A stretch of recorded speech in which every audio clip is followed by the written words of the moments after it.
திருவள்ளூரில் கணினி பட்டா வழங்க 75,000 ரூபாய் லஞ்சம் பெற்ற பெண் கிராம நிர்வாக அலுவலரை லஞ்ச ஒழிப்புத்துறை போலீசார் கைது செய்தனர். திருவள்ளூர் மாவட்டம் வீரகநல்லூர் ஊராட்சியில் உள்ள சமத்துவபுரத்தில் 15 ஆண்டுகளாக வசித்து வரும் குடும்பத்தினர் கணினி பட்டா கேட்டு வீரகநல்லூரில் கிராம நிர்வாக அலுவலராக இருக்கும் கோடீஸ்வரியிடம் மனு வழங்கியுள்ளனர். அதற்கு கோடீஸ்வரி 75,000 லஞ்சம் கேட்டதாக தெரிகிறது.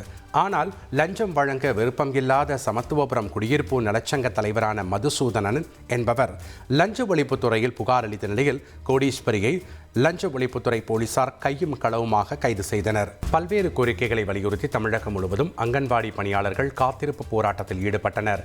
அங்கன்வாடி பணியாளர்களுக்கு கோடைக்கால விடுமுறை வழங்குதல், அங்கன்வாடி மையங்களில் உள்ள காலி பணியிடங்களை நிரப்ப வேண்டும் உள்ளிட்ட பல்வேறு கோரிக்கைகளை வலியுறுத்தி தமிழ்நாடு அங்கன்வாடி ஊழியர் மற்றும் உதவியாளர் சங்கம் சார்பில் தமிழகம் முழுவதும் பல்வேறு பகுதிகளில் அங்கன்வாடி ஊழியர்கள் காத்திருப்பு போராட்டத்தில் ஈடுபட்டனர்.